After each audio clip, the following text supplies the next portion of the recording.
Good afternoon, I'm Karen Holmes Ward. This afternoon, the search for solutions in a section of Boston widely known as Mass and Cass.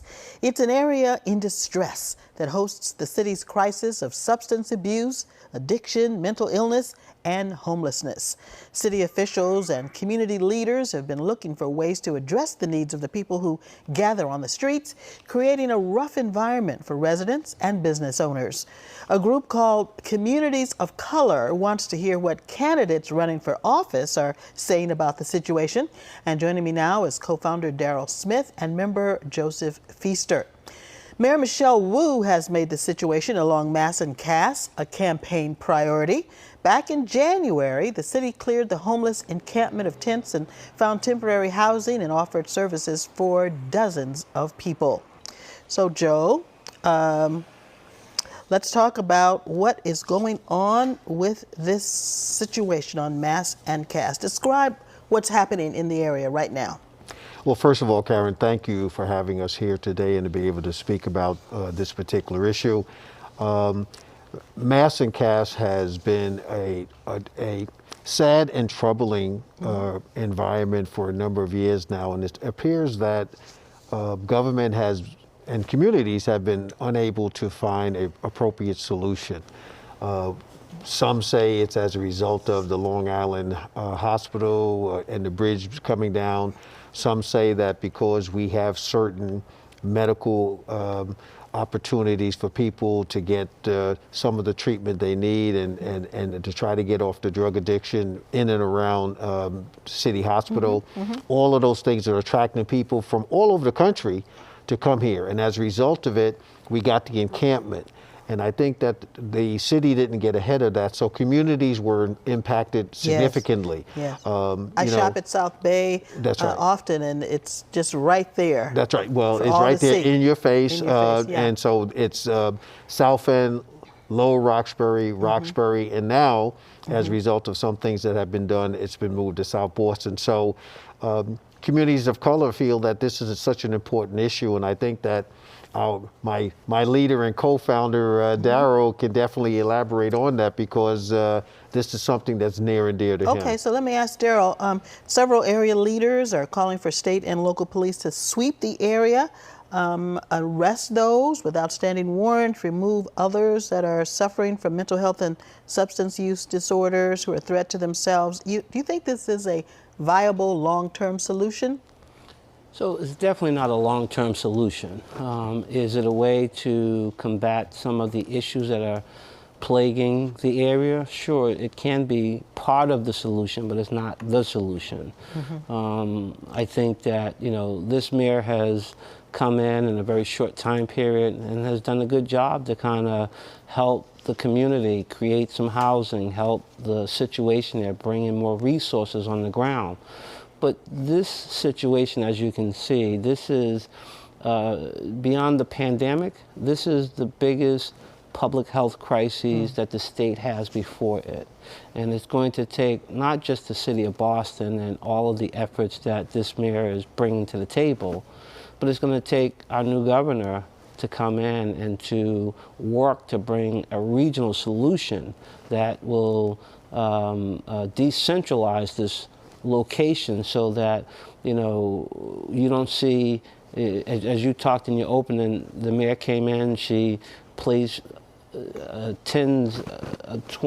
almost 100 people into housing, but this location is experiencing over 1,000 people a day, every single day. And it's not just a city of Boston problem. Definitely. It's a regional problem. Yes. That's correct. And of course, next week, the Communities of Color is planning a forum and debate to ask those on statewide ballot to come forth and commit to a solution. Daryl, let's start talking about what you hope to have happen at the at that forum. What I would say is that Communities of Color has been operating as a political grassroots organization since 1994. We played host to Dating Ourselves, Ted Kennedy, and the late the longest running mayor, Tom Menino, who I know as my mayor, and I worked for him, who drove by this location all the time.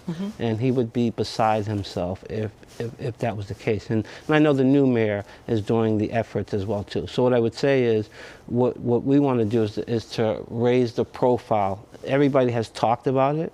The city has tried to do work. Even the governor has plugged his people into it. But there's not a regional approach. And So how do you plan to raise the profile, put pressure on folks to get this fixed? Well, starting next week, what we're going to do is we're going to have a debate. And part of our debate is to ensure that every elected official, because there's a lot of open seats from the governor, the lieutenant governor, the AG, the Secretary of State, and the auditor. And so we're planning on working with them. We're going to do a tour of the area. We're going to make sure everybody has eyes on the spot and start from the very beginning, letting them do the tour, talk to the businesses, talk to the community, get on ground zero with the people who are doing the work, and having them commit to, once they're elected, what resources and what funding that they can work with the city and work with the new governor to create a reasonable approach. So you're hoping to get these candidates to go on record and offer a policy solution as part of their campaign efforts? Absolutely, absolutely. So I know that that's at the constitutional, at the state level, but our debate also next week will bring in the DA, the sheriff, and the new 2nd Suffolk Senate District. And so we want this to be all hands, from the local level all the way to the governor's office. So, Joe, as a member of Communities of Color, are you hoping that this strategy will bear some results? I'm confident that it will, Karen. We have worked these types of issues in the past. We understand the process, and Darrell has been somewhat modest because he was at Inspectional Services Department in the city of Boston addressing these issues throughout the entire city. So this isn't new to him as far as an issue. I served in, at times in government. So what we're saying is that we're not suggesting that no one is paying attention to this issue or are not sensitive to this issue. But what we have decided to do as the Communities of Color, by this debate, by making this an issue with the candidates, is to make sure that this issue stays on the front page. And that they go on record. And that they go on record in order to do it. So I think that we will accomplish that. If nothing else, we're going to give it the good old try. Well, we'll find out. Darrell Smith, Joe Feaster, thanks for joining us. And it turns out that I'm going to be moderating the Communities of Color Town Hall and Candidates Forum on July 20th. It's at Hibernian Hall in Roxbury. And if you can't make it down to Hibernian Hall, the program will be streamed on the Communities of Color website. Expanding and protecting voting rights in Massachusetts, how the state's new law makes voting easier, and the effort to challenge the state's new law.